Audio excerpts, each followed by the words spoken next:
And this is hi babies, hello my cyber babies, and this is what we need. We need some love in the world, and it just seems like it's dissipating before our very eyes, and we must not ever let that happen. Welcome to the program. You're listening to the even more fabulous Dr. Mother Love, along with my cohort, and this guy here is funny as all get out, Mr. Cool TLC. And the TLC is not what you think it is. TLC, tell them what the TLC stands for. The last comic, Tonlo's cousin, Too Little Comedy. I don't know, the livest comedian. It just stands for take it like it comes. I'm cool, but you take it like it comes. You are too funny. I need you to get a little bit more on the mic. Oh, okay. Okay. I mean, yeah. There you go. There you go. So it's been going this crap with our politics here and everything that's going on in the world. It done got real crazy. Okay, Jim Jordan. He's a Republican representative in the House of Representatives for the state of Ohio, a Republican. Now, after Matt Gaetz jumped up with his big square head butt and said, after Kevin McCarthy, remember, he begged for the gavel to be the Speaker of the House. He was like, I do what you need me to do, sell my soul. I don't care what you need me to do, I do it. And so one of the provisions that he said that he would accept the gavel is that any one person in the House could stand up and rescind his speakership. And Matt Gaetz was the one that did it. Okay, now he didn't jump up and say, okay, I want to kick Kevin McCarthy out and then I want to be voted as Speaker. He just did that and not all hell done broke loose. Right. Jim Jordan, the Republican from Ohio, he decided to throw his hat in the ring, as did Scalise. He decided to throw his hat in the ring. And then early on, Scalise said, okay, well, nah, my bad. That ain't really what I want to do. That's not what I want to do. Jim Jones says, I want to do it. Your thoughts on what they sent Kevin McCarthy through to go through 15 votes, and now Jim Jordan, who I said Jim Jones, Lord, right. You take the wrong person. Wrong person, still crazy stuff. He has been voted down. On the first vote, he lost 20 of his Republican people. On the second vote, he lost 22. He got to vote another today by 25. When does he give up, Cool TLC? When does he he gave up today. He said he ain't running no more. He said today he ain't running no more. He don't need to run because he's not a good candidate for House Speaker. He's not. He's just not. His ideology is all off. It don't represent what they represent. And he just jumped in the race because he just wanted somebody out the way. He just really wanted TV time. It wasn't even about really getting in the race. He just liked TV time. And that's all. But he's not good on TV. He thinks he is. But he thinks he is. He is really not. He is not good on television. He is not good. And the fact that this was one of the guys, a major influence in the January 6th insurrection and the coup. He was like, calling the president. They talking on the phone. He said, well, I didn't call him. They got records of him talking to the president, the former president, time and time again about what to do, how to maneuver this, what we're going to do to make this work. And then he goes, well, I want to be the Speaker. Nobody wants you to be the Speaker. Why can't they just see he is not the right guy? We get it. Oh, we don't have to see right now. He ain't the guy. So we don't even have to worry about that. That's past tense now. He ain't the guy. So he out the office. He out. He ain't coming back to do it because he can't even run no more. He just said he bowed out gracefully. Well, see, now there was just a ticker tape on CNN. He said, okay, I know I said I wasn't going to run again, but let's do another vote on Monday. And they're going to vote even more. Now he flip-flopping. So now you think this is the guy that you want to put in charge of keeping command of the House of Representatives? What is 425 of them? And he can't even make a decision about him, well, I won't run again because we'll get somebody else in there. Then 2 or 3 hours later, he goes, well, no, let's take another vote on Monday. Maybe people have changed their mind. But did he forget that there were other people in the Republican Party threatening their fellow Republicans and pressuring them to vote for him? Oh yeah, he got 86 of them votes. He got 86 of them votes. But it don't even make no difference because if they vote Monday, he might be up to 30, 35. And that won't accept it. Right. So you just taking a gamble that you're gonna talk to people over the weekend and change their mind. He does not need to be in this position as House Speaker. He doesn't. He just don't. He don't deserve it, and he can't run it. He can't run it. He doesn't even, he has done zero, zilch. You look at his voting record for the state of Ohio. How many bills has he even introduced in the whole time he's been there? And he's been there over 10 years. What has he done for the state of Ohio, even in his own party? Now, you know it's bad when people are supposed to be on your side, tell other people, stay away from them. Don't do it. One of my girlfriends, she met this guy, fell in love, and he goes to his mother and his sisters, and he tells them that he wants to marry her. And so the mother and the sister, they say, well, we would like to meet her. Is that all? We would like to meet her before you marry her. These people are like in their 40s and 50s, right? So the mother and the daughter, they meet my girlfriend, and they're sitting down with her. And this is now, his mother and his sister said to her, run. Don't get involved with him. He is not a good person. He has never been a good husband. He's a horrible father. He's a terrible son. And the sister said, and he is not real good at being a brother. He comes around with a handful of gimme and a mouthful of much obliged. Just run. She didn't believe it. Some people, you could tell them what the deal is, and they're like, well, you just don't want to see me happy. You just don't want to see me happy. Jim Jordan got that attitude. You just don't want to see me be the speaker. Okay, but you're not going to be a good speaker. You're not even a good politician. So anyway, she marries him. She went against everybody's advice. She marries him. Right. Oh, I'm going to say a good 93 days into the relationship, into the marriage, she was like, I got this. She called me up. She was like, girl, I got to get away from him. He is really crazy. And this is really bad. His mother and his sister told me to run, get away from him. And I said, so you didn't believe fat meat was greasy. You didn't believe what his mother and his sister said about him. And you did it anyway. Now you got to get away from him. So now people got to, maneuver and plot to keep you in a safe place because he threw all of her clothes out the window in the wintertime. Right. In the snow. Right. So you really thought that was going to be a good match? Then he said he was sorry. He was sorry. And he wasn't going to do it again. And you can move back home. Just come back home to me, baby. I miss you. I'm sorry. I really did that. Well, yeah. Same thing happened again. Well. So it's like when people tell him, people have said to Jim Jordan, we don't want you in this position. You would be second in line to the commander in chief. You are not you're not even fit to be in the House of Representatives. You won't even accept responsibility for you said you didn't know anything about it, for your ignorance in the sexual abuse of over 177 student athletes at The Ohio State University that were being sexually assaulted by the doctor. Right. But you said, I know nothing about that. Right. I mean, he don't care about all this stuff. Don't make no deal to him. You know what I'm saying? Like, you can tell people stuff. That's why I stay out of other people's business. I can tell you once. I can tell you twice. After that, I'm good.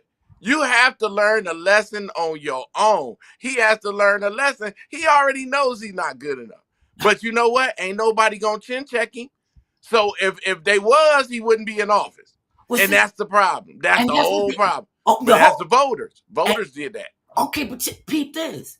The other day, I don't know if it was yesterday or the day before, whenever it was, maybe when he lost the second round, before the third vote came up, they had a secret meeting behind closed doors with Republicans that in secrecy, they said, man, this is not the guy that we want to have representing the House of Representatives. This is not who he want. And in a secret vote, he lost. Now, nobody else is seeing this, but in a secret vote behind closed doors, he Right. lost. So that doesn't tell you we don't want you. That's like a rejected woman, like a stalker. Now he like a stalker of the house. He want the House gavel, and he's stalking them. Well, y'all better vote me, and my friends gonna get you up, because the Republican people in the party in the House are saying they've been getting threatening. They've been getting threats and being pressured to vote for him, or else what? Right. But I mean, that's just okay. First of First of all, let me all, just say this: if I got to go behind a closed door to vote, I'm in the same party. I got to go behind a closed door. I can't say it out loud that I don't want to vote for you. What is this secret voting for? If we all in the same party, I don't want you to be in my party as the leader. I'm right. saying this. Why do I have to do a secret vote? See now, okay. See now, there's a $25,000 question right there. Now this has all been public, and then after the secret vote, they made it public, and he lost that. So if you're out here in public and they're voting for you, and they're saying they're not voting for you, then they go behind closed doors and they vote against you. And this is in your own party. He can't even seem to reach across the aisle, to get any support, because the Democrats, every one of them said, no, wrong, nay, nada, not getting. Right. And then they were asking some of the Democratic, on the late night shows, they were asking some of the Democratic leaders, why didn't you save Kevin McCarthy's job? Why did they have to? You the ones wanted this crap show. You the one let him beg 14, 15 times, please make me the speaker. And we have not had a speaker, have not had a leader in the House of Representatives for what, I think it's 17 or 18 days. It's been more, than 2 you're weeks. right. Last time that happened was in 1971. We were children, and you didn't learn anything from this. It don't even matter if the Democrats don't do nothing. If you could just stand over there in the corner and be like, nah, nah, nah, nah, nah, y'all can't get it right, it still don't make no difference, because the government is not moving. So it don't rely. Yeah, I get it. This Republican Party ain't doing nothing, and we gotta blame them, and then we gotta do this, and they ain't gonna get it together. But at the same time, the government ain't moving. No, the Democrats can't do it by themselves. And the Republicans cannot do it by themselves. It has to be bipartisan. This is what works for us. I want to run everything, and I don't care what you think my record is. I'm qualified to do this. And that's something he has never came out and said that he was qualified to do it. I mean, he must be qualified to do something. He in government. So evidently, he was qualified to be the representative for Ohio. So I ain't gonna say he ain't qualified. He just ain't qualified for that job. He's not qualified, but he's qualified to do something. But whatever he's doing, who fault is it?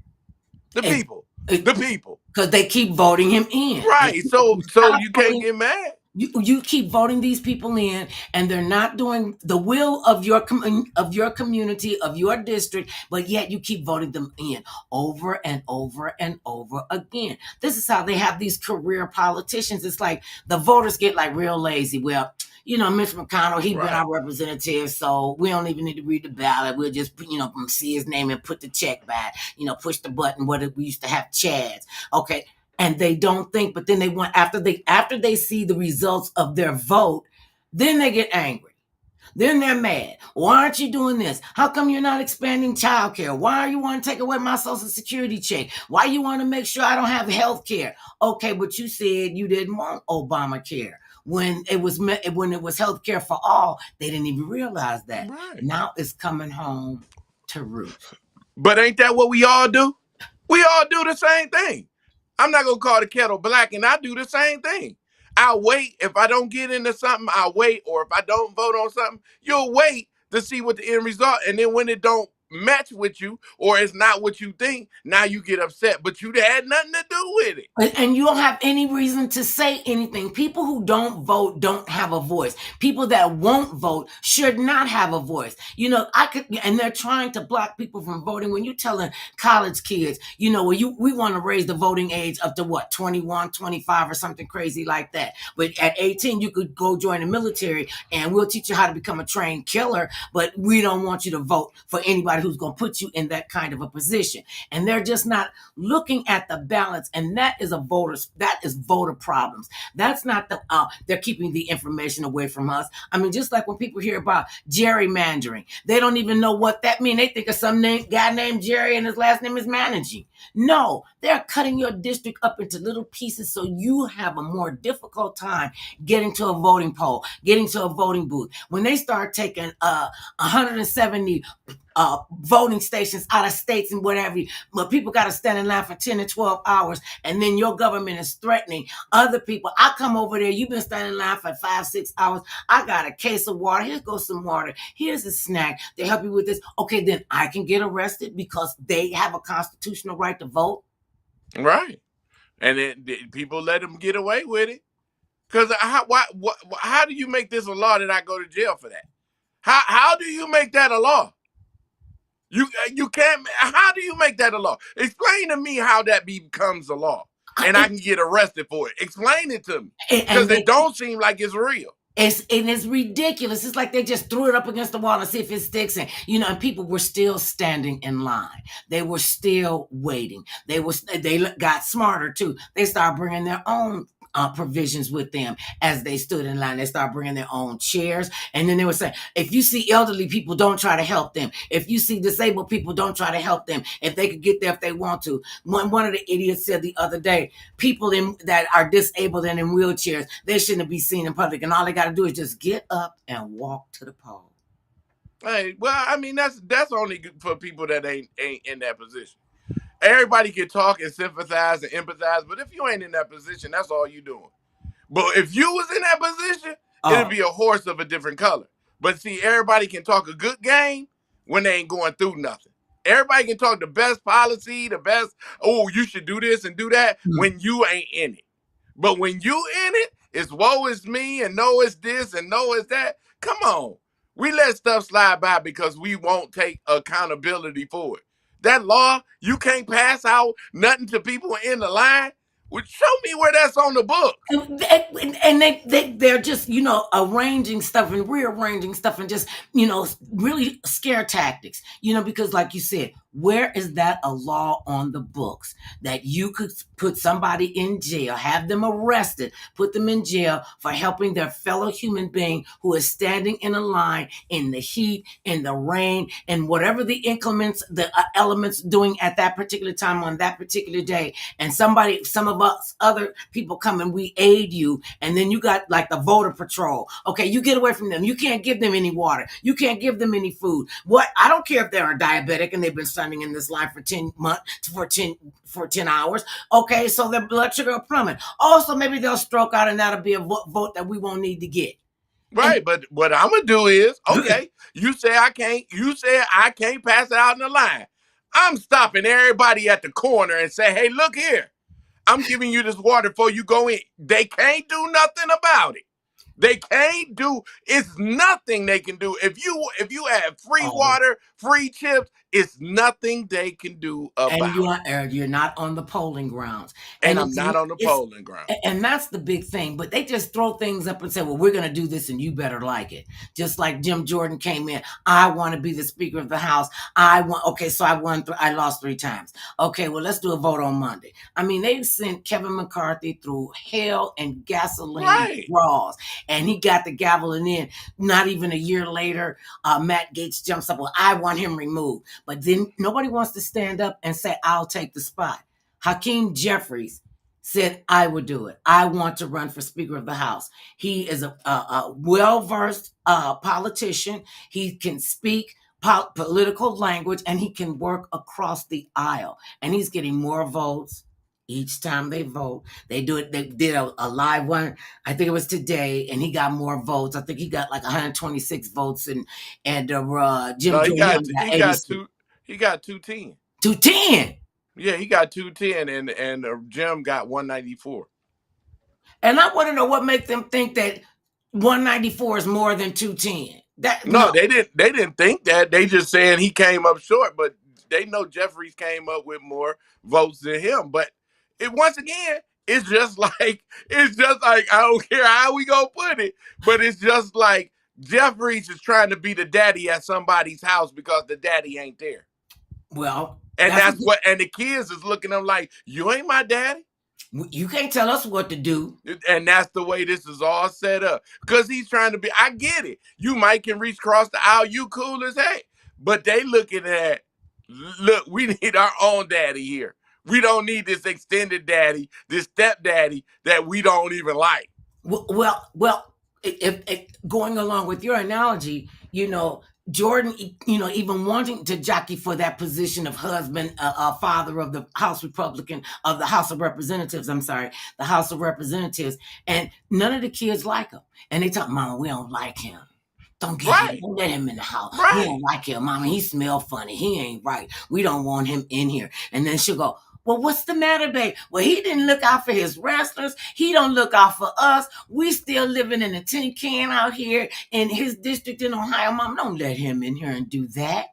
And that's not minimizing the situation. That's Right. really because we need to work as a family in the United States of America. We need that daddy figure in the presidency. We need that mama figure. I thought one of the bomb couples were Joe Biden and Nancy Pelosi. Yes, and I know they're up there in years, but they know more.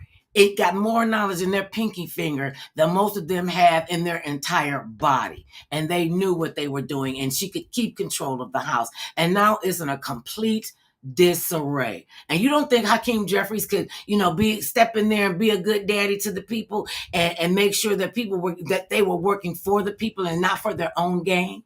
No, I never said he couldn't, but it's still gonna be some opposition because they don't want him in the Republican Party over them either. So it's still gonna be tit for tat. I'm gonna just keep it 100. Yeah, the Democrats are together with each other right now, but they fighting amongst themselves too. They are, but not like the Republicans are. But not now because we ain't focused on them.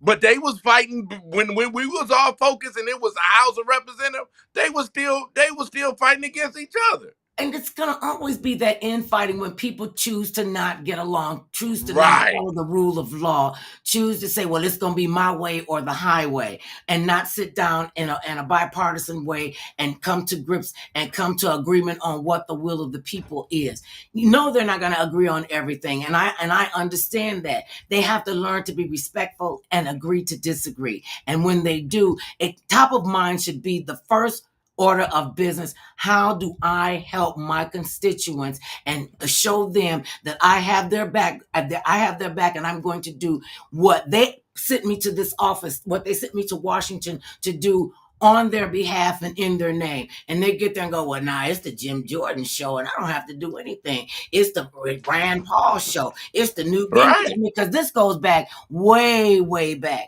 And for them to, not even look at history and understand back in 1971, the country went 18 days without a speaker.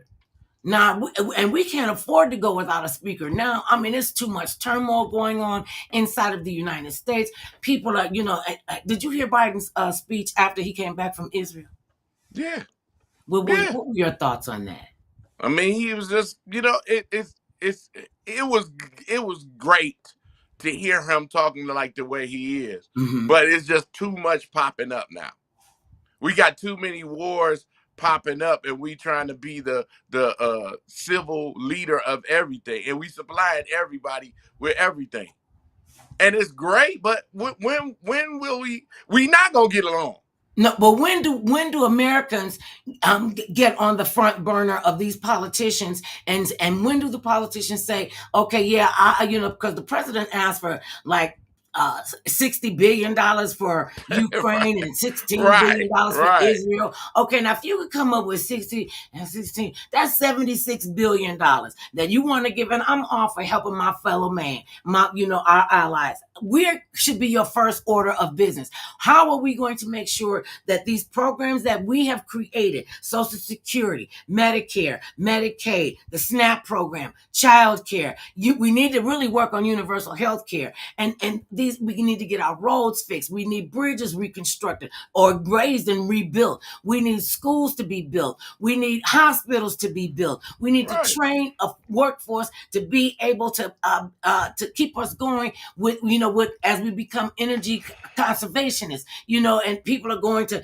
be buying electric cars, and we're using AI for everything. And you can't, it's hard for me to understand how the government can focus on other governments and other countries and put them in a priority position and just say, well, Americans, you all can just wait. You're doing all right. They're not coming over here fighting us. And, they want to keep this up. We'll go over there. But right now, most people are concerned about the high cost of, in the United States, the high cost of rent, inflation. They're concerned about interest rates going up. They're concerned about the high food prices. They're concerned about housing. People can't get affordable daycare. And these are all situations that collectively we can repair inside of the country. Right. But you want to give 70 something $billion? People understand what $1 billion is. $1 billion is $100 million 100 times. Just let that marinate. $100 million. I got $1 billion. I got 100 of my friends. I'm gonna give each one of them $100 million. That's Right. $1 billion. Right. And you can take that kind of money and not make sure our funds our programs are funded. That's the part I have a problem with. Yeah, we can help other people, but charity, and it's not that we're looking for charity. People got to understand this. We are the government. We, the people, are the government. We're allowing these politicians to make them to the point they think that they're the government, that they don't work for us. They are employees of the people of the United States of America. And it's unfortunate they're employees of the people who voted them in, and they're also employees of the people who did not get up and go and exercise their constitutional right to vote. Right. Right. But then I'm gonna just throw this on the table. We don't look out for ourselves, so how are we gonna look out for anybody?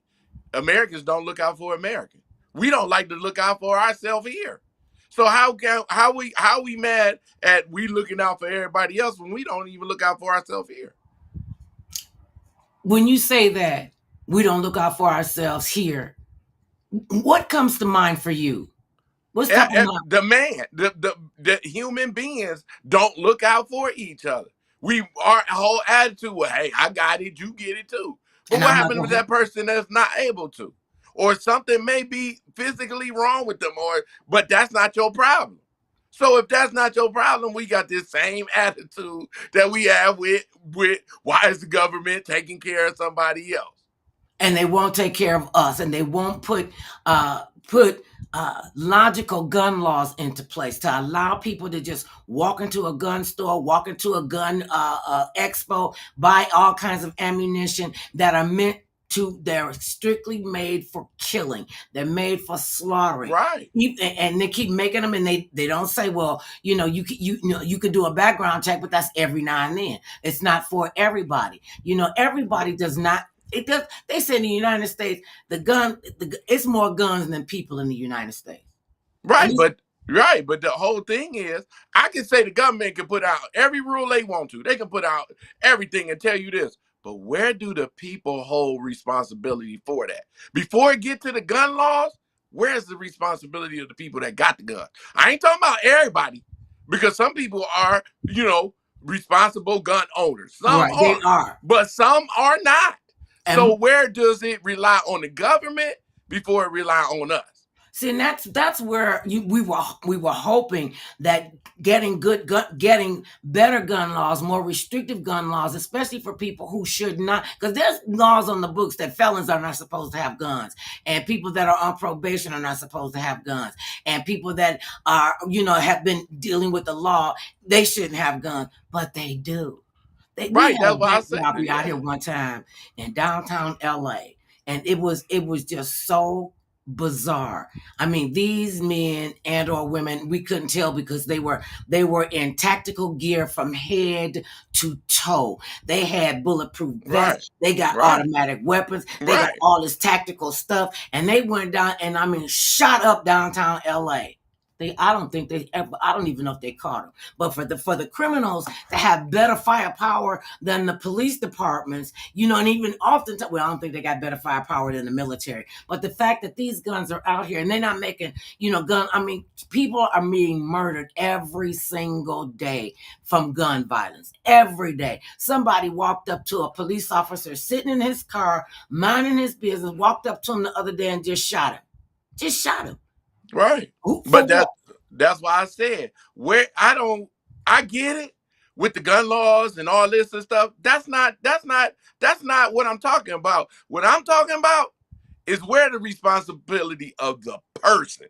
And those are the Before it gun gets to a owners. gun law, before a gun law tell me what I can and not do, where does the responsibility comes from me in my mental state, in my mind, to be responsible? See, Because the gun law don't have nothing to do with me. and it really doesn't. It has a lot to do with your demeanor and your mentality. And while they're Right. doing background checks, to people, they should also be doing mental health checks. The fact that we're even talking out loud in public about, the mental health of this country and other countries. I mean, you think about it. They got a drug for everything. You depressed? Well, your depression medication is not working like you wanted to. Well, let's add another antidepressant method to it. And then they give you all the side effects. And then you're like, now you got to worry about that. Am I taking the right Right. medication? Who do I believe about, my mental health? And then they'll say, well, we'll give you this pill, but one of the side effects could be that you might have suicidal tendencies. What if you never had that? So you could directly correlate that to Right. taking an antidepressant drug or two antidepressant drugs. Then they say if Right. you're taking antidepressant drugs, you can develop a condition called, I want to say, tardive dyskinesia. I know I'm probably pronouncing it wrong. Where your hand shakes and you have these involuntary movements, and you drop things, and it's because of a side effect of your medication. But they don't want to talk about that when they're asking people. You want to get a gun? They should have a mental health test that they could take, like like a standardized test, like they used to give us. You had to know so much information before you could graduate from high school. You had to know so much information before you Right. graduated from college, or you got certified to do anything else. And we don't do that. They send the nail salon people, owners, and the barbers through more rigorous rules and regulations than they do people who want to get a gun. Right. Right. But once again, my whole thing is without all these laws and all this education, where does the responsibility come from the individual? And it comes Because from, it don't all these drugs and all this stuff don't have nothing to do with your person, with you, with me. It don't okay. have nothing to do with me. But then they make it about you because I mean, people have walked up in. One man down here walked up into, I think it was a beauty salon, a nail salon, and he was looking for his ex-wife. Therein lies, he shot up. I think he killed 6 people in the salon Right. looking for his ex-wife. Now they always, want to say, first thing they say is, "Oh, it must have been a black or a Latino." This was a wealthy, well-to-do white man that went down there. He shouldn't have had a gun, and it shouldn't be, where okay, well, your race and your ethnicity shouldn't have anything to do with that. We should talk about your mental acuity and can you handle and how you will handle being a responsible gun owner. And there's nothing for that. There's nothing for that. You got No. you get a permit to carry a gun. So if you Right. get a permit to carry a gun, you need to be able to pass a mentally stable sort of test to make sure that you're not going to go out here and do anything. But then they'll say, well, they just snapped. They just couldn't take it. It was just too much. So your solution to the issue is get a gun and shoot somebody? Oh yeah. I mean, they just. I mean, it's hard to explain because you know people do these tests and some people can fake this. It's not like you can't fake, because how can you look at anybody and tell that they mental? Mm-hmm. That you can't. You can't look at somebody and be like, oh, they look mental. Well, Oh, what well, does no, mental? sometimes you could tell. But what Sometimes, does but what does mental really look like? and, Because somebody can be straight and they could have mental problems and look and, like they cool. and I think if we were all really honest with ourselves, the majority of us, suffer from mental challenges, mental health issues. They have a commercial running out here. I don't know if it's running across the country, where a doctor comes on and she is saying that our children are experiencing mental health breakdown. They have some sort of a stress that's going on inside of their bodies when they're part of they're a product of a divorce. They're a product of being sexually assaulted, and people just well, they'll grow out of this. I don't know what it is, and the doctor's saying stress in a child will lead to stress in an adult if it is not addressed. And the fact that when I was growing up, my biggest stress was, can I get in the house before curfew? Can I make it home before my mama get home? That's my stress level. I'm not thinking about where we're going to live, what we're going to eat, what we're going to wear, will we have clothes, can we get to the doctor? We didn't have stuff like that. And this is what people are dealing with every single day. And then you want to put on top of them, well, we want to take $76 gajillion dollars and go help these two wars. But, we really won't deal with your mental health issues right now. Matter of fact, we're going to, take some of the funding away from mental health issues. And I'm like, wait, what?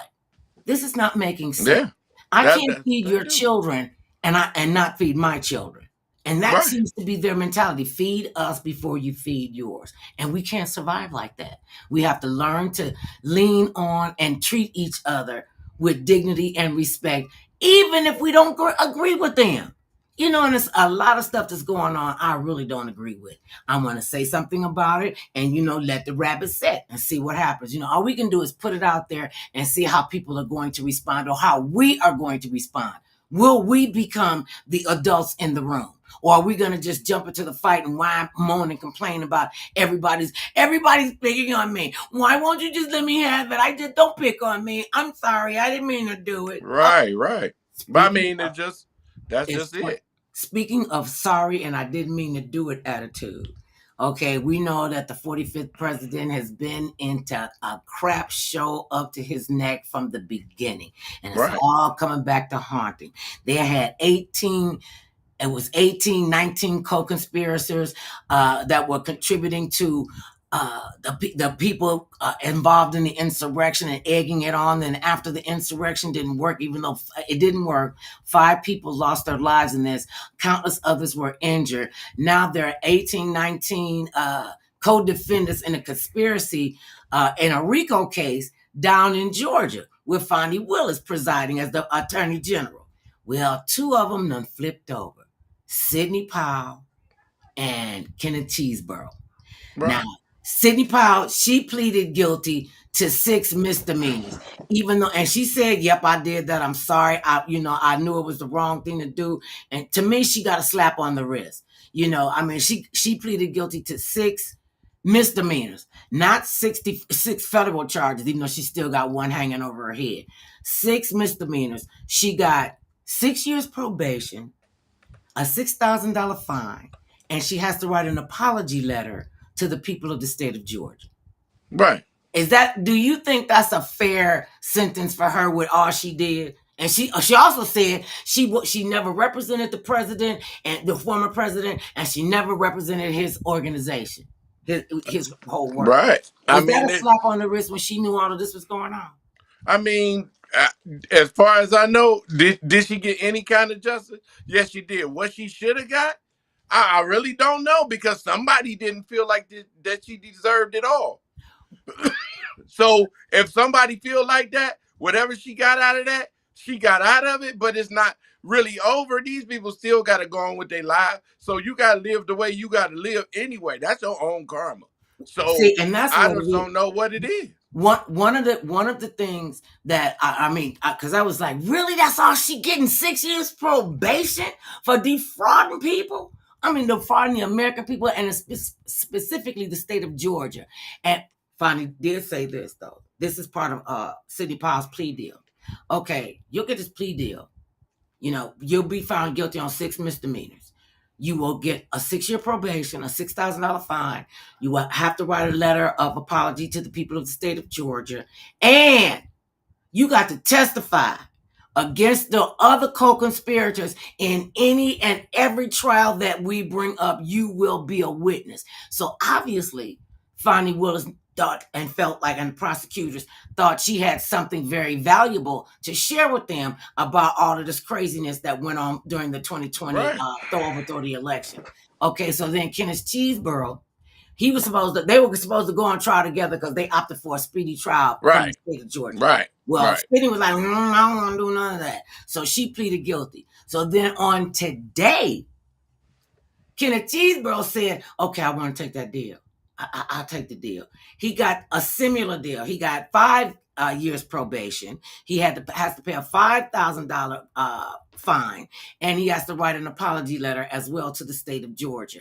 He also has to testify in any and all subsequent trials that come up with them. And this time with Chesebro, he specifically said the 45th president of the United States was intricately involved in this. He had to mention his name at least a half a dozen times when he was getting his saying his plea deal.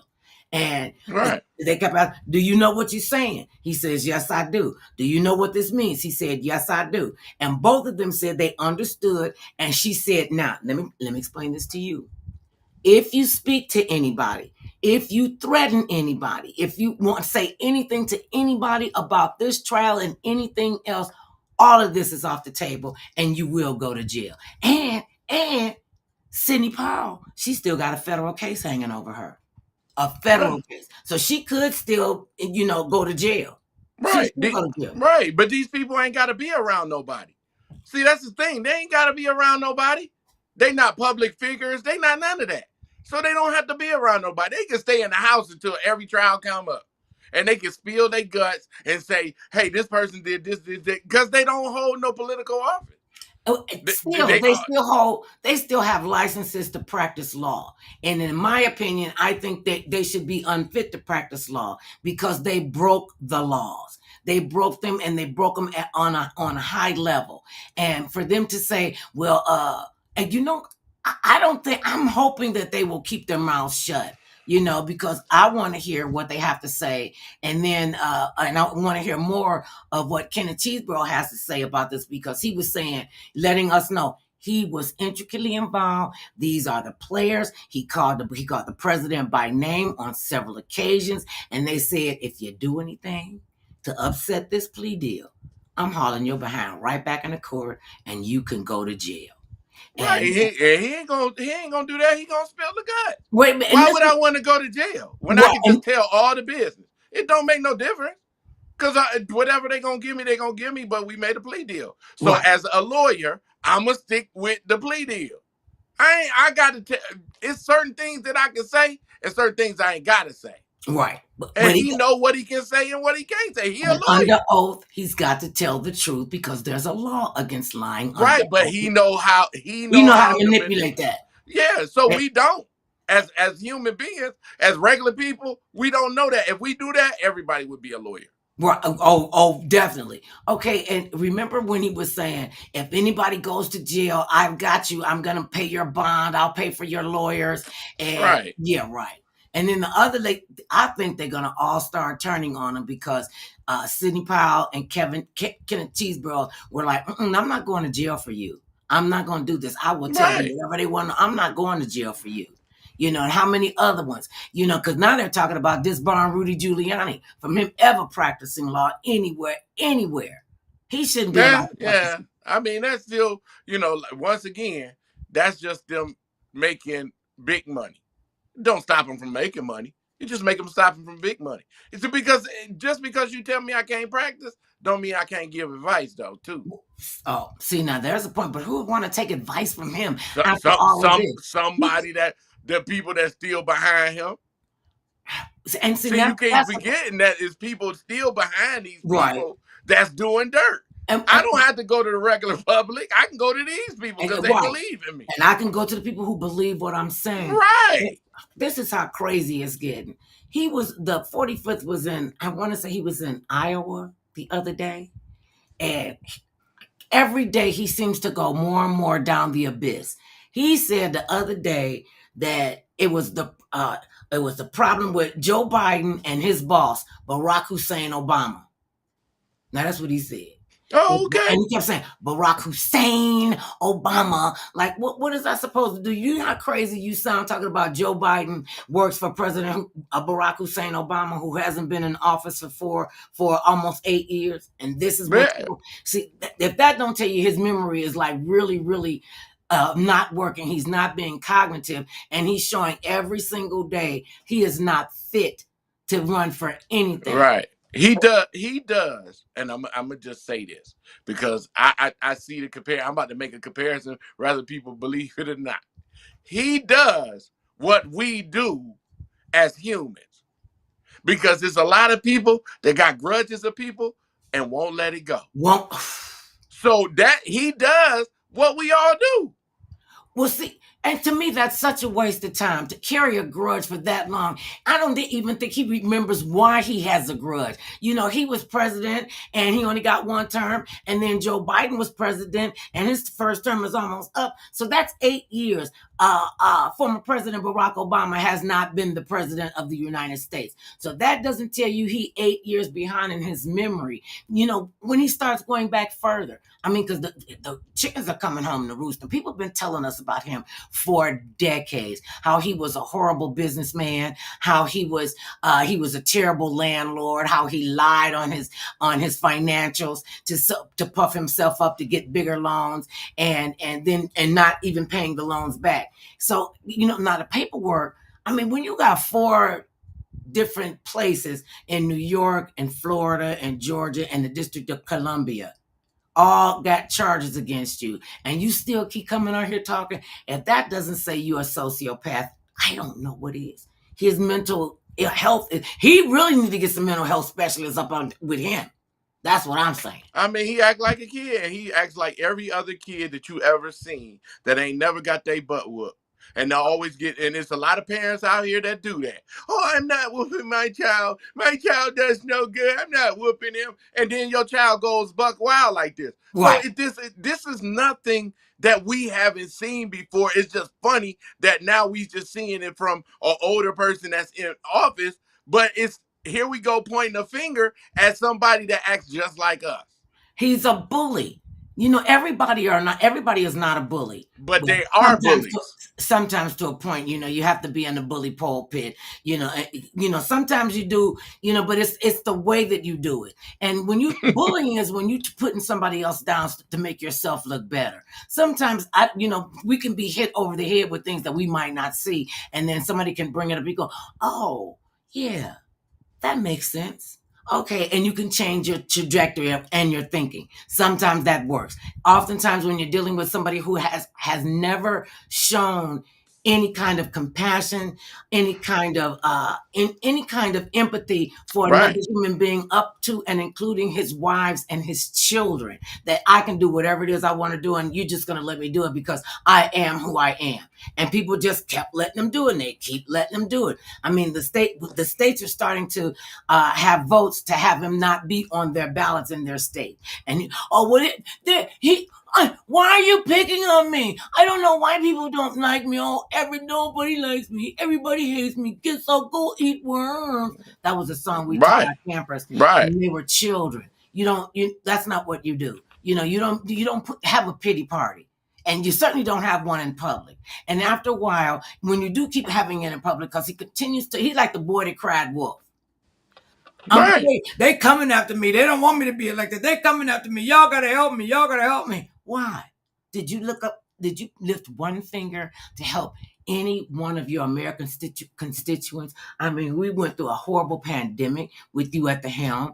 We went through learning and understanding that people on your team were hiding and confiscating and hoarding Right. respirating machines. Okay, and I guess we're all supposed to forget about all that craziness and how you conspired with all these attorneys and other politicians to force them to overturn votes and put fake electors in. Whatever you got to do.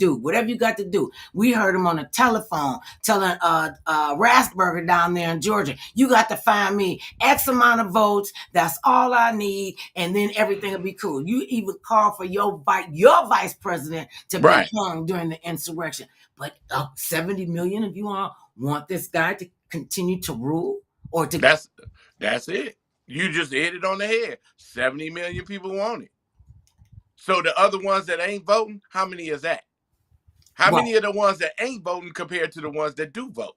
See, and that therein lies the problem. Okay, this is another bad thing with politics. Robert F. Kennedy Jr., the son of our beloved Robert F. Kennedy Sr., who was assassinated here in California in 1968 at the Ambassador Hotel. I can't believe I remember all of that just like that. And this is his son, his eldest son, his namesake, who's Right. decided he was leaving the Democratic Party and he was going to run as an independent. Okay, remember I told you a story about my girlfriend who married this guy, and his mother and sister told her, run, don't even get involved in that, right? Right. Right. Robert F. Kennedy's brothers and sisters sent out a public statement that said, don't do it. Don't even allow him on the ballot. I know he has our father's name and he's a Kennedy. He has none of our father's values. He has none of our father's visions. He is not fit to run for president of the United States. Right. Now, you know when your brothers and sisters tell you, because you know they know where the bodies are buried. Why would Right. you even get in a race when your own people don't trust you? Because he can. That don't, just because my people don't trust me don't mean they still run me. You talking to an older man. You're Yeah, not talking to a kid. You're not talking to, he's set in his ways. If he want to run, that's what he gonna do. Ain't nobody gonna tell him what he can't do. he You shouldn't can't tell run, him, right, he shouldn't, but that don't mean he and ain't. he won't. You know, a lot of them shouldn't be politicians, but they run and they can get Right. elected. Because they grown and they feel like they can do it. I And can do whatever I want to. See, right. and you can. Okay, so speaking of doing whatever you want to, Cam Newton. I'm going to another Cam Newton, who Right. was a quarterback in the NFL. Last team I remember him playing for was the Carolina Panthers. Okay, Okay. so he got cut from them, and they said you can go do whatever it is you want to do. Okay, well he has been involved with this lady named Kia Porter, who they have 4 children. Now she having baby after baby after baby after baby. She's his baby mama. She's not his wife. She's not his former wife. She just kept popping out babies, and Right. everything was all cool and hunky dory. Right. He buys a Rolls Royce, a very expensive car, back in what 2017. Right. And Right. so now she done had the car for 5 years. He decided to sue her and take her to court because he feels like she should give this back to him because he gave it to her as a gift as long as they were in a relationship. But once they broke up, he wants the car back. Now, is that tacky? Has that tackiness reached a whole nother level? When you've given a present to somebody, you gave it to them as a gift. Not only you gave it to somebody, you gave it to the mother of your 4 children. Your 4 kids, not somebody else's kids. You their baby daddy. And now you want her to get a car back to you. And what's she supposed to ride your kids around? How's she supposed to get them to school? What's she Oh, supposed to do? hey, first of all, second of all, let me, because I already did the first. Second of all, if it's in her name, it ain't nothing he can do about But it. he says it's not in her name. It's always been in his name, and the registration is in his name. And to me, it seems like, okay, but you gave this to her. You made a conscious choice to not put her name on that registration. You made a conscious choice to keep the car in your name. So, why would you come back and say, well, I know I gave it to you as a gift, but I want it back because you could only have it if we were in love. But now we're not, and I got another baby mama. I want my car back. So what?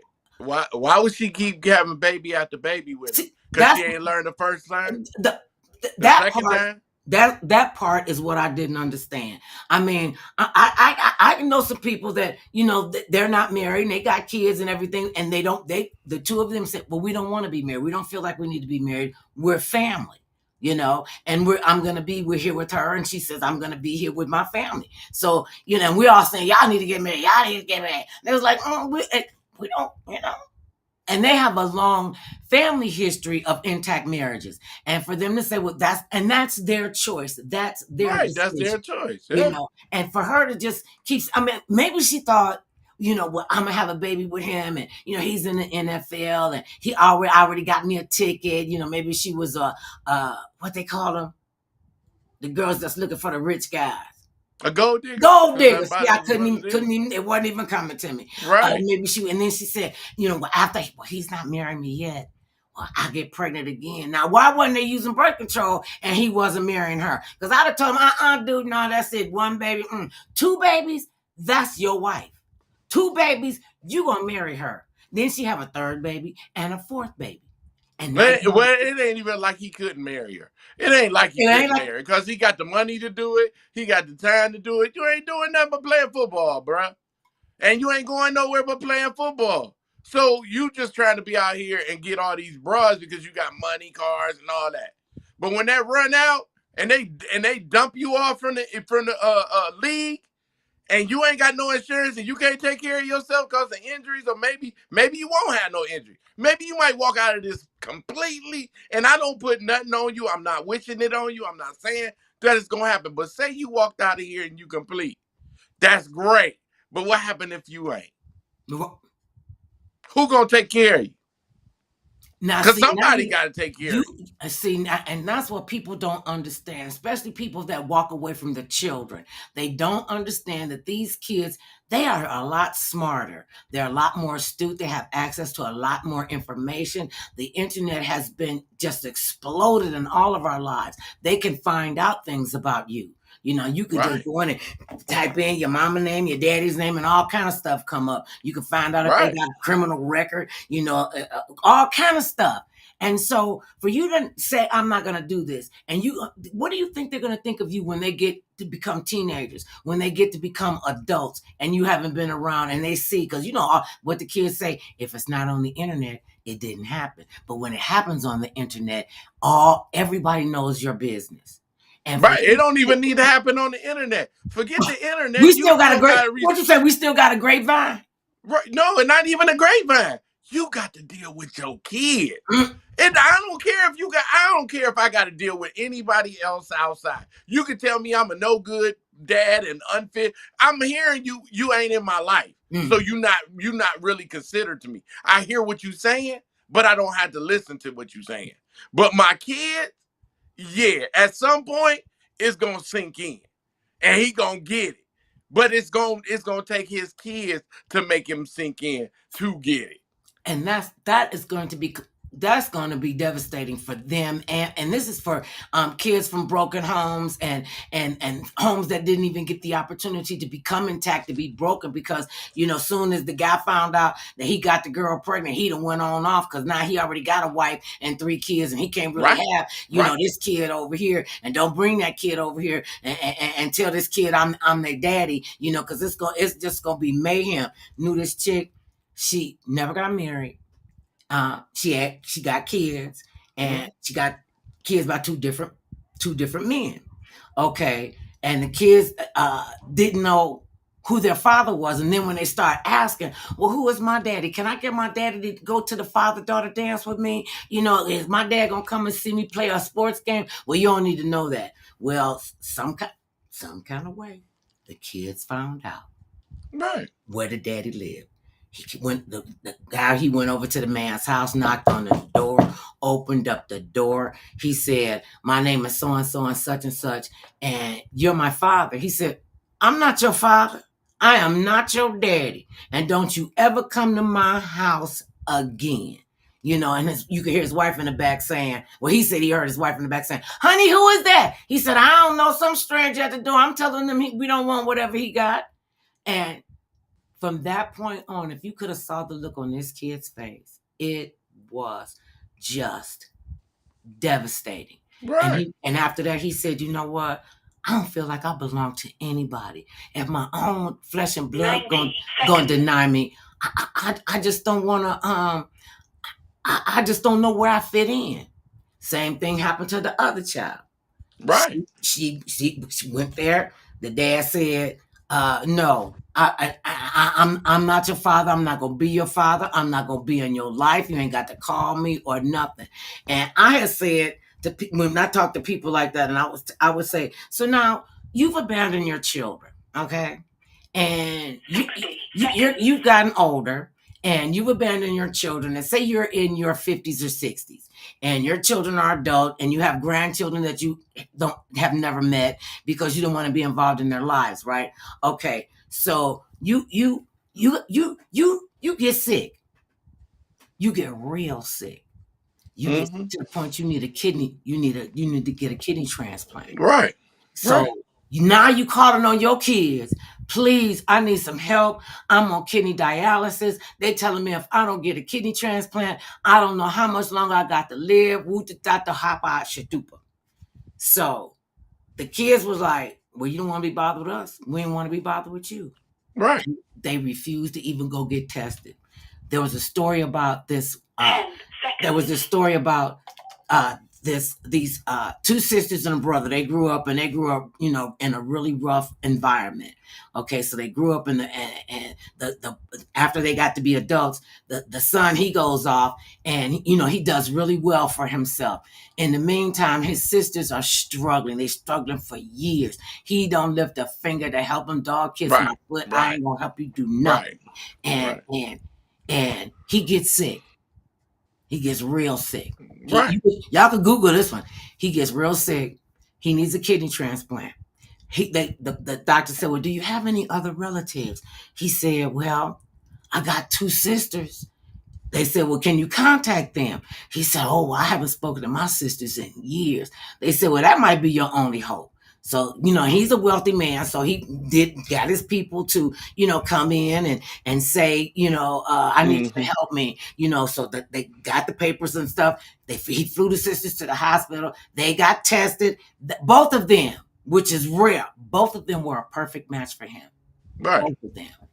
Right. So he's thinking, and they come down, and the sister said, well, we like to tell him that we're a match for him. So they go down and they tell him, we haven't seen you in a long time, and it's sad to see you in this particular situation. And we just wanted you to know that both of us are a perfect match for you to get a kidney transplant.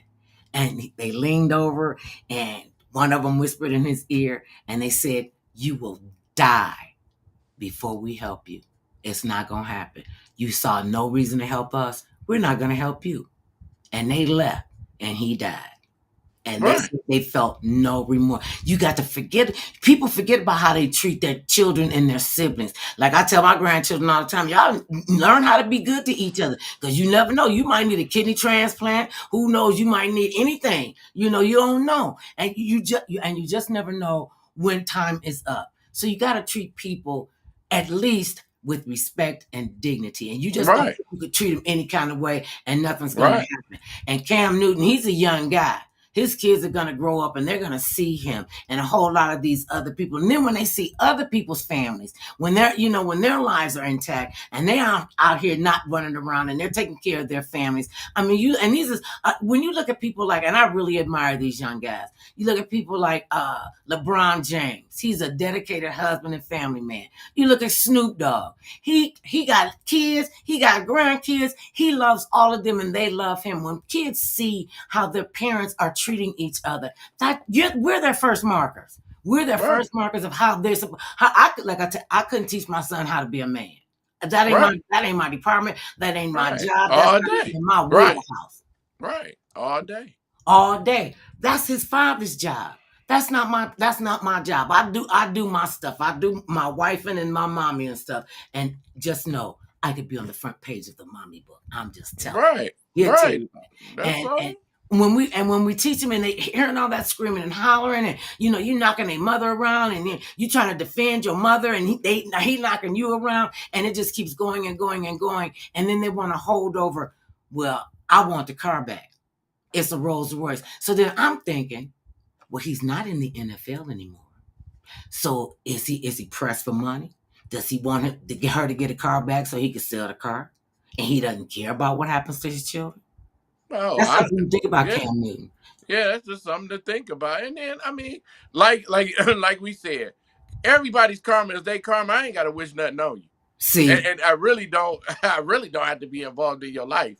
Do what you do. I want you to do it and do it well. right. Just do Because it the well. only person you gonna bother is you. You. It ain't gonna affect me no way, if, ands, or buts. And I don't All care. I can do is shake my head. And I don't care where you live, how much money you make. People will Right. still. I mean, it doesn't matter. I have met some of the richest, stupidest people on the face of the planet, and I'm like, uh, I don't, and a lot of people will do anything. Like you said, you said earlier, Jim Jordan just want to be on. He just want to be on camera. He just want That's to be it. on TV. A lot of them Yeah. just want to be on TV. Want to be somebody to talk about them because. And I feel like, and this is what I see, and I've been doing this a long time. People that need the spotlight like that, there's something empty inside of them. There's a void that is not being filled, and they keep trying to fill it with different things, with drugs, with alcohol, with Right. sexual encounters, with bullying people, with just being genuinely evil because they are empty, and they've been empty for so long. They don't even know how to go and ask for help, to even say, I feel empty. I feel lost. I need some help. Will you help me? And we were talking about mental health issues earlier.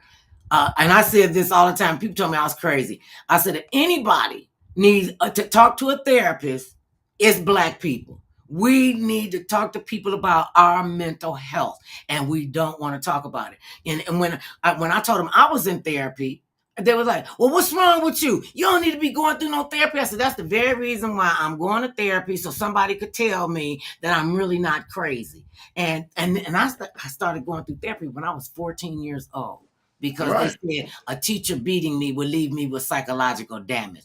And I said at 14, he'll leave me with psychological damage if I let him have that much real estate in my head. And I wasn't doing it. And it Right. wasn't That's going, it. shutting it off and leave. No, I'm done with that. I am, Right. and I've Right. learned to Right. say to people, when they would come to me and ask me about advice for their relationships and what have you. I had learned because I would sit there and I would listen to you, and then I come to realize some people just want to whine, moan, and complain. Yeah. They're That's not it. really not looking for a solution to their issue. Nah. They just want somebody to hear them. And then when you don't get involved in their situation, it's a problem.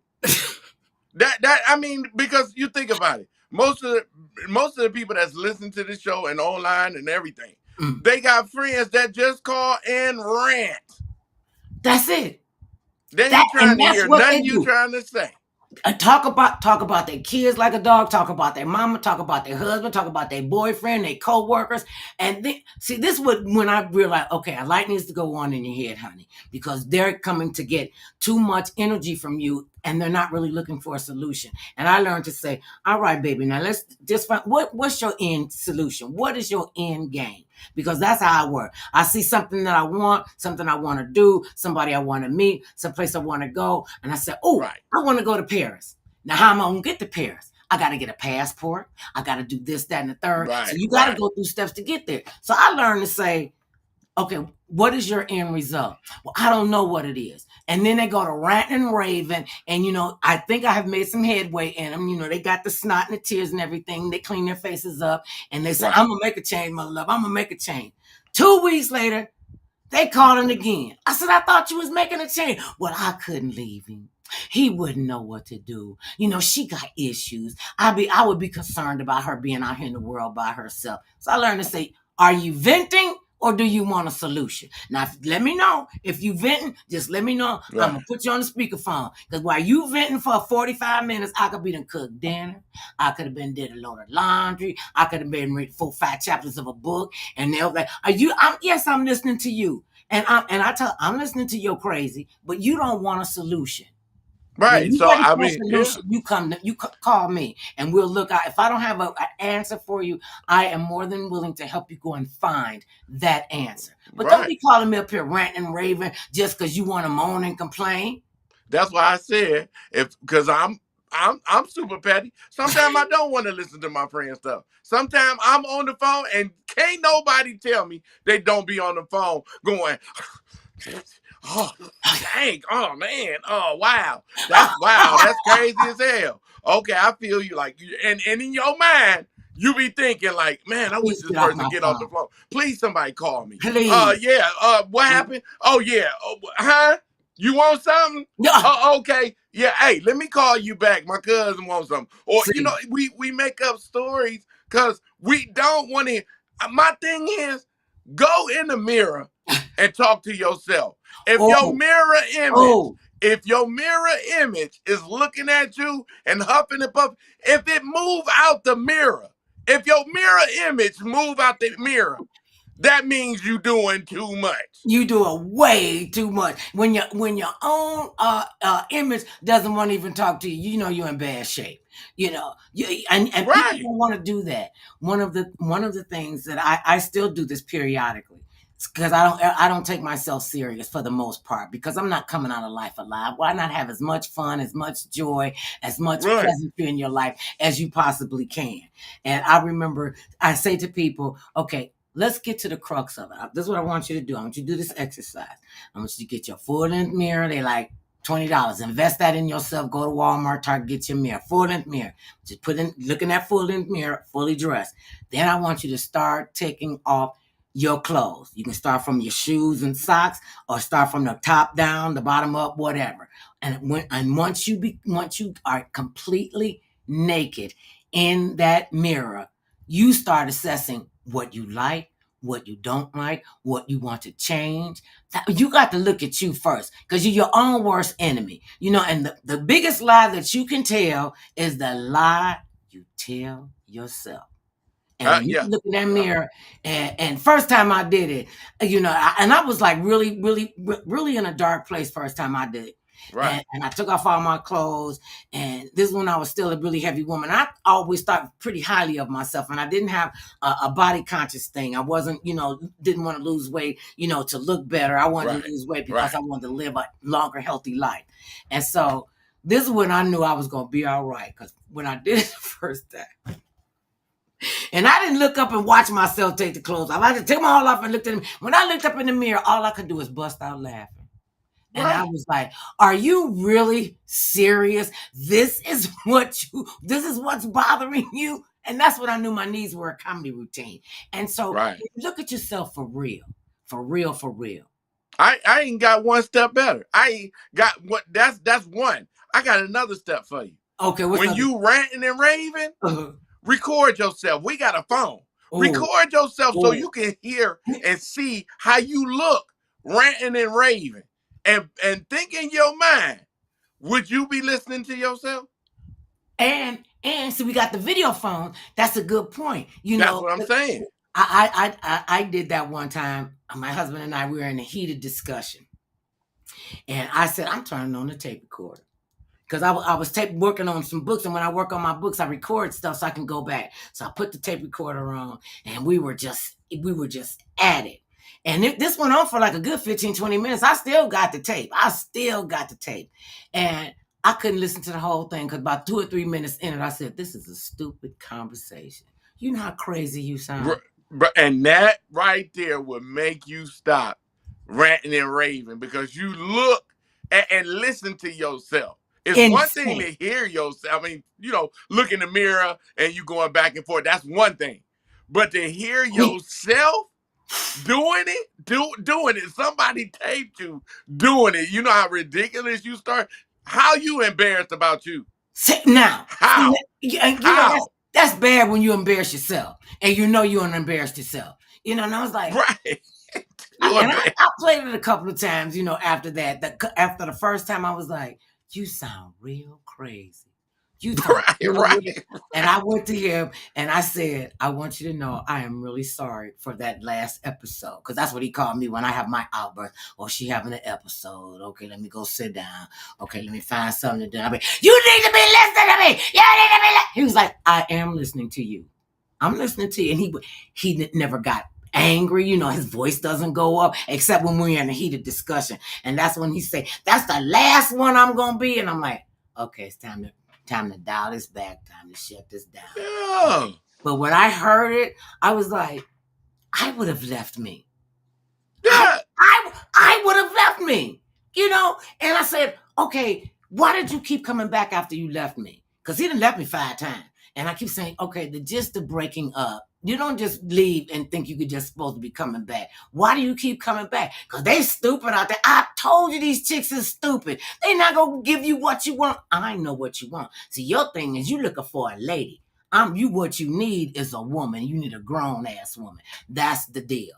you know, Right. 'cause, and a lot of young women are still to this day. Well, not too much now because he like solidly, but a lot of young women when we were in college felt intimidated by him. Well, I know I had a lot to do with that too because they said if he could deal with her, he must be crazy because he don't Right. want to come hurt her. You Right. don't have somebody like that. Speaking of that, when you're in a relationship, this is what I think. In a relationship, I don't care who, in a personal relationship, there's the Mhm. crazy person and the person that takes care of the crazy person. In your relationships, are you the crazy person? Or you I the don't know because both of the people probably was crazy that I was dealing with. Me, see them, and the other person. you can't Because be it was three people in the relation. Well, no, it was four people in the relationship. what four No, people. really, no, it really was six people. Wait It a was minute, you done went from yeah, it was six people because it was me, myself, and I, and them, those, and others. and them those. So yeah, it was them, because they got their own and I got my three. So that's six people in the relationship. They See, three and my three don't get along. hey, Me don't like I. So what? myself don't Hey, like me. But me see, don't say nothing to I because myself don't like I either. It so may be confusing for the people in the back row. okay, And because I'm I listen. I see, and it probably is, and this is what's crazy. I totally get that. I totally get that. And that's why there's like that right, hidden personality that is deep within us. And see, mine have names. That me, myself, and I. Mine have names. And then when she come up, I'm like, oh Lord, I've learned to control them. Because we're the ones that have control over our mental health state. And if you don't, you really need to see a professional. Talk to somebody if it's not a right, mental health, if it's not a therapist, if it's not a psychiatrist, a psychologist. Talk to your clergy people. Don't talk to people that don't know what they're talking about. Don't talk about marriage to somebody who's been divorced 3 times. Don't talk about relationships with your girlfriends and they can't even keep a boyfriend. Don't talk right, to somebody right. about how they raise their kids and you don't have none. You Uh-uh. gonna talk to the cable guy about your TV? What? That's your job. Fix it.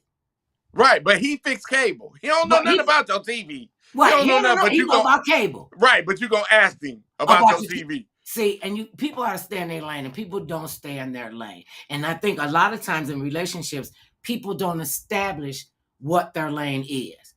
I take over all the lanes, and if I'm in your lane, just deal with it. If you come in my lane, oh no, but you can't be in my lane. So I believe that people who want to go into a serious relationship need to sit down and draw ground rules.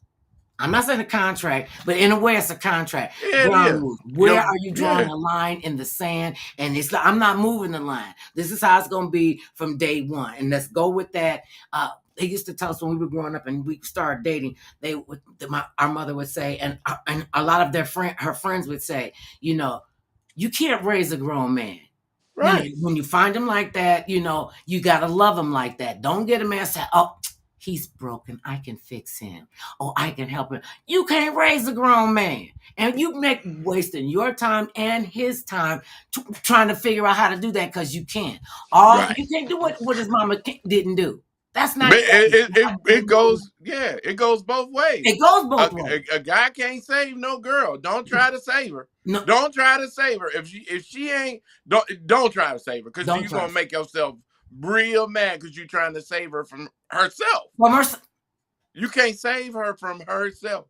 You can't. And see, if you do get in a relationship, a real relationship, sit down. Not only just what you just said, because we live in this new technology. mhm. Sit down and record yourself saying all the stuff you like and don't like, and see if you argue with yourself. See, and there are ways and there are solutions and paths that you can take so that you don't have to make a lot of the same mistakes over and over and over again. Women make mistakes because it's not so much that they set the bar so high, it's that they don't understand what setting the bar means. We were in a fast food restaurant, and the girls were and the cashiers, they were talking back and forth about they wanted this kind of man, this, that, and the third. And one was saying, well, I want a man to have a really good job, and the other one saying he got to have a nice car, and I hope he got his own house, woo what the woo. And so I piped up and I said, well, I mean, those are all wonderful qualities. That I said, so what are you going to bring to the table?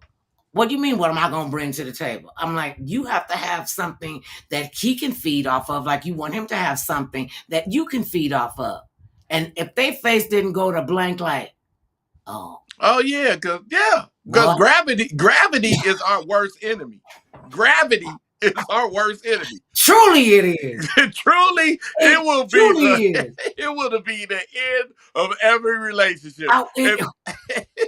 See, and when you don't discuss that gravity will take a toll on you, you stay together long What? enough. It's gonna happen. It really is gonna happen. Janet Jackson had a poster where she was naked from the top up, and a guy had put his hands around her Right. breast, and and I was like, oh, I can do that too. And then one day I was like, I couldn't do that, honey. You got to come help me pick them up. They done fell down. One of them lung fell down farther than the other one did. I don't know what happened. What happened? And I called my mother. She said, oh, baby, that's just gravity. Right. And if you don't, and everybody done it, and a lot of people ain't going to admit this. A lot of people ain't going to admit this at all. If you never, ever walked in the room and just stared at your mate, not instead of, oh, I love him, and if you never stared at them and been like, why am I here?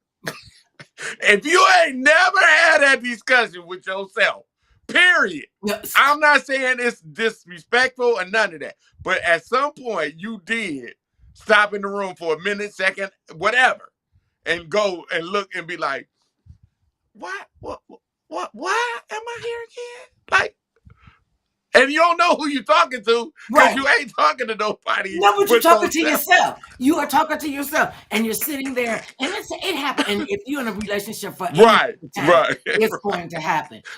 And you go, why is he chewing like that? Oh my God!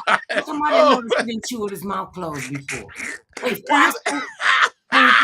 did he just miss his mouth?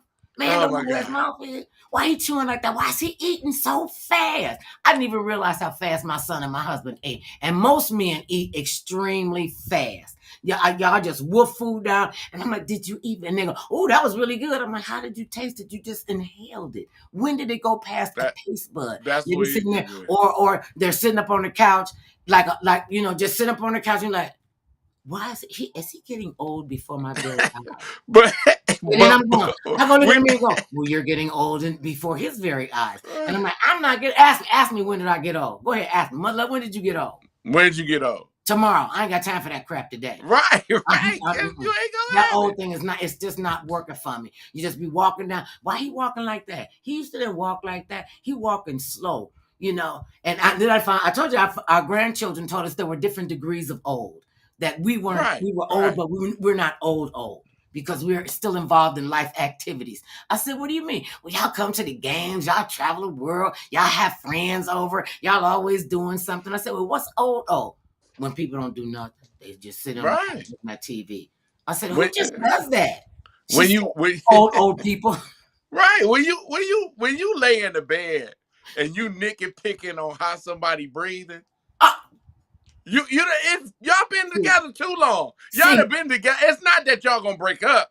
It's just that you start noticing stuff that you don't need to notice. Like, why is he breathing like that? And you counting it. And you counting when he stopped. That's one of my favorite. That's one of my favorite things from my husband. He is like a human electric blanket, and he's not a big snorer. He does snore, but he's not a big snorer. And he sleeps in one spot, and if he turns over, I'm usually turning over with him. And he's a really good. I'm just saying he's the right person for me to sleep with, and I'm the right person for him to sleep with. Because after a while, you get right where you know where your head goes, where your arm goes, and you just fit. It just goes in to fit. And then I was thinking, well, this is fitting just a little too well.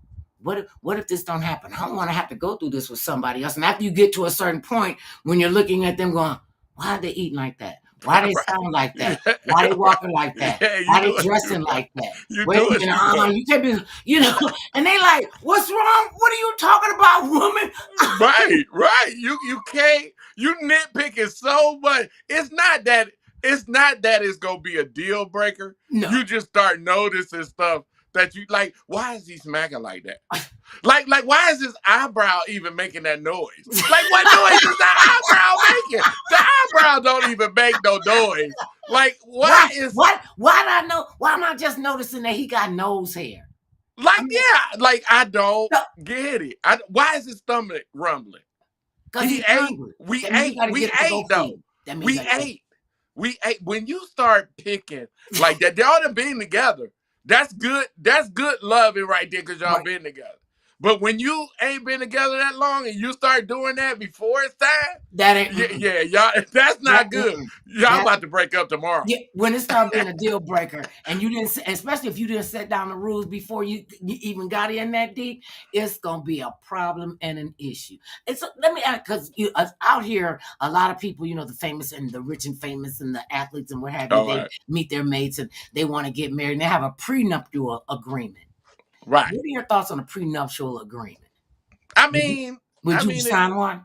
not no. I'm gonna honest be like nah, because you know what? Whatever is ours, and what was yours is yours. And if we leaving and we breaking up, that's fine. If it's our stuff, then that's different. But if you feel like you got a petty and you got to take everything like that, go ahead. Because you know what? All that ain't nothing but materialistic. It It ain't ain't nothing. going to be here when I leave. It ain't. I ain't going to own it. It's gonna be stuff. It's It going to it, be it is somebody else's stuff. right, and it ain't got your stuff. And Right. we don't look at that. We want to look at all the pretty and all the fun things and everything. I mean, I never thought I would be married. I never thought I would be married, and I certainly did not think I could stay married. My attention span was just way too short, and I was like, that's what my mother used to tell me. She said, "Girl, I don't worry about you getting pregnant." I said, "Why you don't worry about me getting pregnant?" Because she said, "I know your modus operandi. Soon they want to touch on the hem of your skirt. They want to try to pull it up. Soon as they say anything about being intimate, first thing I said, hold that thought. I need you to come and meet my mother." That's why I used to have all my boyfriends meet my family. And I would say 6 out of 10 of them didn't come back. 4 of them did. Right. Only one of them lasted. And that's the Right. one I got now. See, I could have been married. It was one thing I couldn't get over when it happened because I was about What? to get married. When they was like, "Do you take this person to be your lawful wedded wife?" Don't get me wrong. I ain't mean to say husband. Wife, from sickness, health, and then you're supposed to say I do, and then I had to contemplate and be like, like in my mind I was going, Do I have to do? how long is that? Like, like. And then when they hit you with until death do Yeah, you part. when he said that part, that's the part that made me like, but I might die tomorrow though. So will it be over quick? This is thoughts going through my head while I'm at the altar. Like, yeah, so if she died before me, See, and I'm free, that means I ain't really got no. But that was just my thoughts. I'm not see, saying that was right or not like that because evidently that wasn't right. That's why I'm not married now. But anyway, that's I wanted. I didn't even want the pomp and circumstance. He wanted the pomp and circumstance. He wanted a June bride. He wanted a big wedding. He wanted the reception. He wanted his friends and family to come in and fly in and celebrate his big day and what have you. And we were all into that and it was wonderful and we went through the whole thing, everything, and so it's time for me to walk down the aisle. And I'm walking down the aisle on my uncle's arm. And my father was gone and my brother's no. So my uncle, he was the right one. So I'm walking down the aisle with my uncle. And they start with the dun, dun, dun, dun, dun. I was like, what have I done? Why am I doing this? Why all my friends said God is in here? We had a church wedding. And I was like, I can't be lying in front of God. I don't know if I could do this. And I was like, trying to keep my smile up. And my face was all chewed up. right. And I was like, I don't know if I could do this. I mean, we were one. I don't know if I could do this. And I'm going, well, we've been together for 13 years. Why would it make any difference? So I'm talking this through my head. What got me out of my head was the minister could not remember my name. He said, well, Miss and everybody in the church could hear him. So I don't have a really good whispering voice. I do not, but not then. And I said my name. He said, "Oh yeah." Well, then he goes, "Oh yeah, I got." But do you? Well, before I even get to you.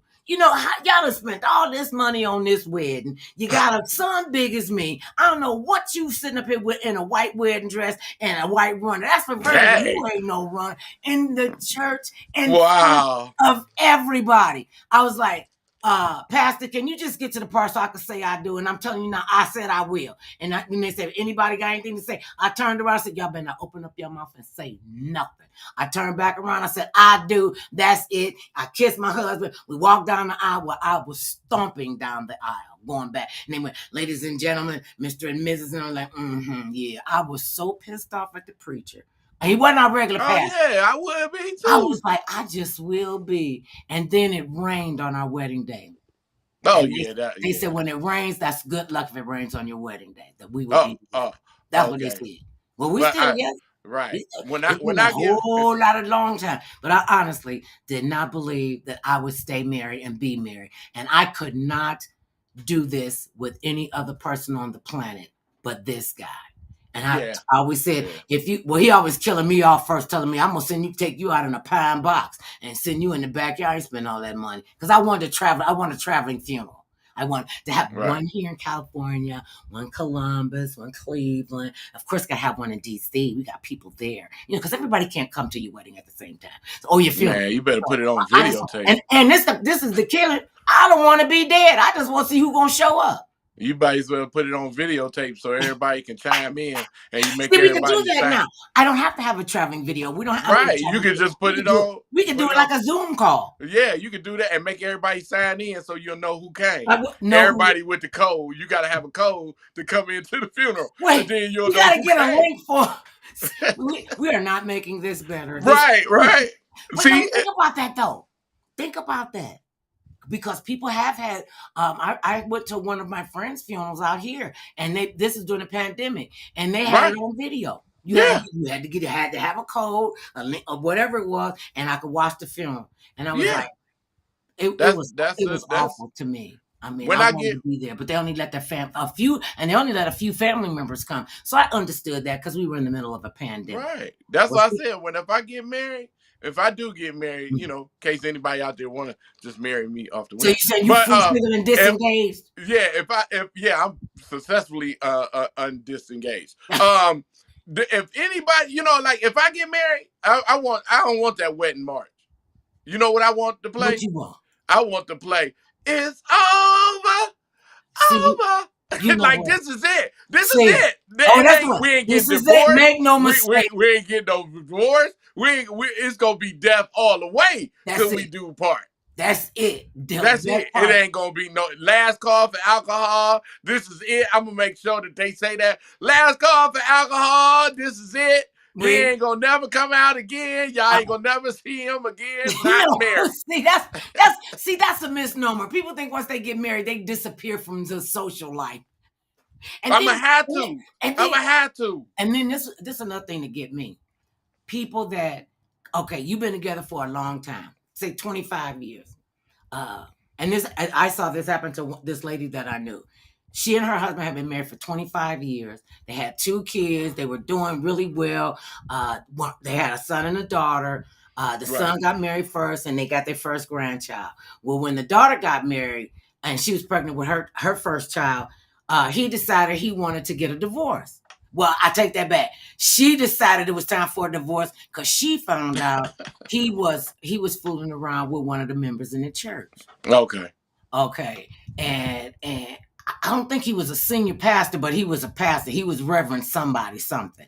And he had an outside baby. So she divorced him after 25 years. Now, they done built up these relationships. They got the same friend. Who gets the friends in the relationship? Do the friends that are friends with the wife, do they stay with the wife and they abandon the husband who's become their friend, and vice versa? Who gets the friends in a divorce?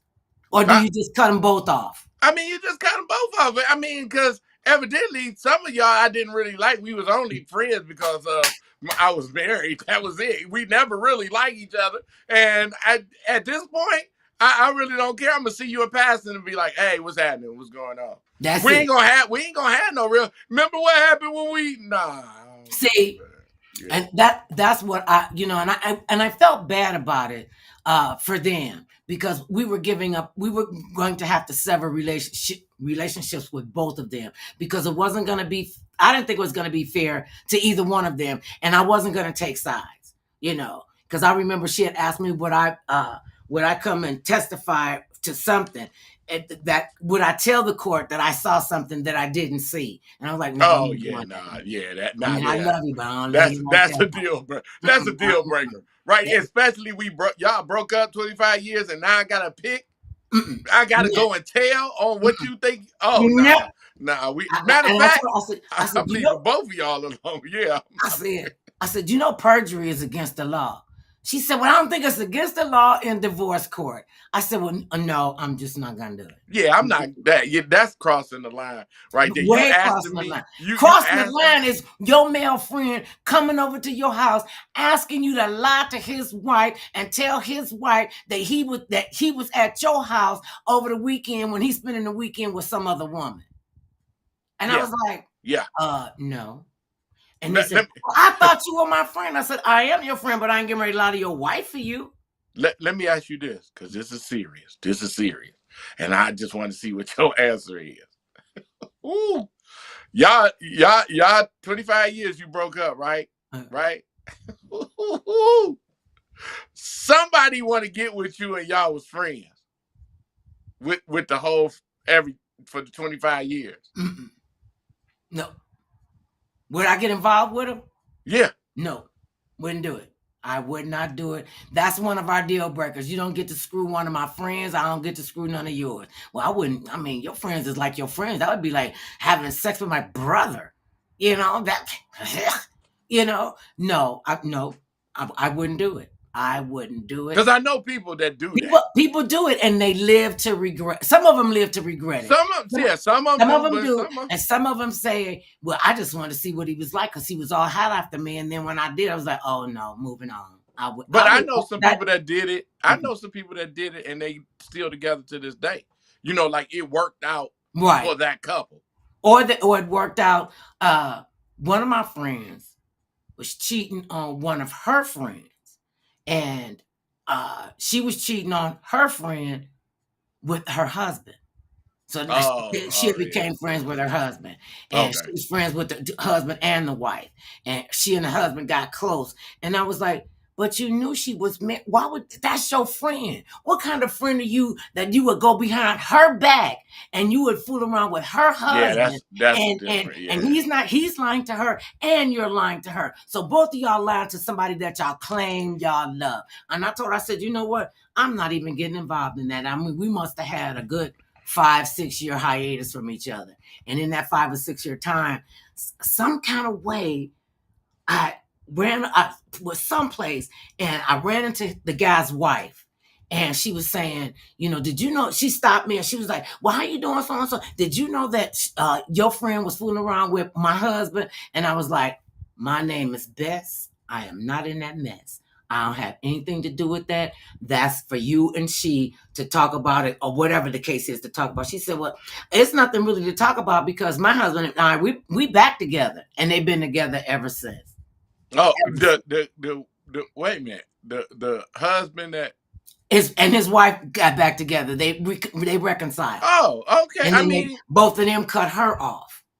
right. And if it work out, and you could get over that, you the best couple in the world. For And real. that's what I said. You the best. You should be a role model for let's stay together after we Yes, done I broke mean, up and got back together. and I don't know.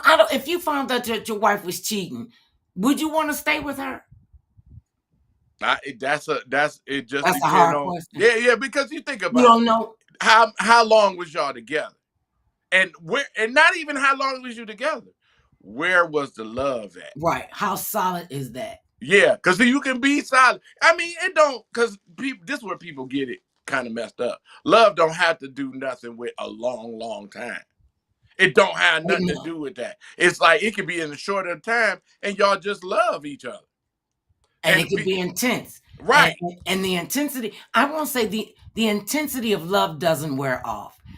Because once you've been with somebody for a long time, you really get into a rhythm, and sometimes your rhythm changes. We Right. grow Right. up, we grow Right. apart, we grow back together. Is this growth enough to split us up? Is it enough to keep us together? Can we continue to just get on the same page?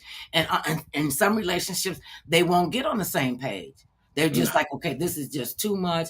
I can't handle it. I don't want to see my family split up, but I'm just not going to deal with this with you. See, that for me, that's a Right. deal breaker. Right. That Yeah, is like a deal breaker. your eyebrow is too loud, and I've been dealing with this for like See, 15 when it get years. like that, I just go get the straight razor and get the Right, two-leaf right, razor and just cut it right. off. Oh, now you trying to kill me? Now No, you trying to kill me because you got to come at me with the razor. You're not logically gonna tell me you about to shave my eyebrows because my eyebrows are too loud. You're not gonna tell. You got a straight razor. you know who Hello, who hello. got loud eyebrows. When you said that, I'm like, what's a loud eyebrow? Who got Anthony Davis for the Los Angeles Lakers. He what? got real loud eyebrows. He got a real loud I eyebrow. mean, do they make noise though? They do. Sometimes they do. And if you go What? across them, they got gray in them. They really make like that scruffy sound, like when you What? shave your head What? and you Oh go my across god. the scruffy, it'll sound like that. Nose hair sound like that, And you gotta love them enough to like get them a little I'm kit. not. I'm not. I'm You not. gotta give them a little kit. You gotta get A a kid for what? this to get the nose hair and the hair out your ears, and and get the unibrow together. Men need. I'm so But blessed what happened to if love it? them. It's But happened if it's the wife though? what women with facial hair that's not your eyebrows and your No, I'm just eyelashes. talking about her eyebrows thick. That's a down south thing. Seriously, because men down What? south, they want their women. They don't care if their women's legs are hairy. They don't care if they got a mustache thick as theirs. They don't care if they got a beard. One guy said, "I like my wife with her goatee." I Yeah, said, but I ain't gonna say it's just down south because I heard three people at the back start booing you. Like, what that got to do with down south? That ain't got nothing to do with us. "No, What you talking about? I've seen it. I've seen people down south, and they pretty hairy. They really hairy, and they don't care about their women. They said, I think it's sexy. One chick I met, and she had hair on her chest. She had No, it was like a little V on I her don't chest that know. went down into her I can't. cleavage. No, I see. And I was like, Yeah, you that's a can't deal. you can't No, shave that off. that's They got hair going around their nipple or something. I'm like, y'all need that ain't. that's a deal breaker. If you got, I don't want to feel like I'm laying in the bed with my little We brother. have just taken this I'm just saying, conversation I don't want to to lay in the body. bed with my little brother. You know what I'm saying? Like, if I, like, don't get me wrong. If you a hairy faced woman, that's fine. That's good for somebody that likes it. I don't want a woman with a beard and we both in the mirror trimming. Like that is not sexy to me. Like, hey, I think you missed the spot. Hold on, you ain't got yours See, that's lined why up. you go in the Like, bathroom nah. and you have your own razor, and he has his own razor. And men, because But we men can't say, be side to side. no, I want them separate. I want them separate. And it always seems like his razor is sharper than mine. And he goes, because my hair is thicker than yours. Right, You do right. not need to use my razor to be cutting the hair off your chin. Yeah, And because I was like, because if you that's do that, it's yeah, over. and I cut my chin. I learned the hard Yeah, way. you go. Not only do you cut your chin, but now you got a whole Rick Ross. You got a See, whole beard on your face because you use my razor. You see, know what and I'm it go. saying? I was like, I didn't know women's hair on their face grew that fast. We have just now. That just so you know, me and Cool TLC are real. We will be back here with you on next Friday. Enjoy your weekend. Just remember this. What's your parting words first, Mr. Cool? Oh, okay. Remember this. Do something that's constructive only for you until you figure out somebody else needs to be constructed. Okay, and I want you to remember this from me. No matter how big or tall, short or small, thick or thin, it matters not what skin you're in. Everybody needs some mother love now and then. We love you. Stay safe. Be well. And like you said, do something constructive.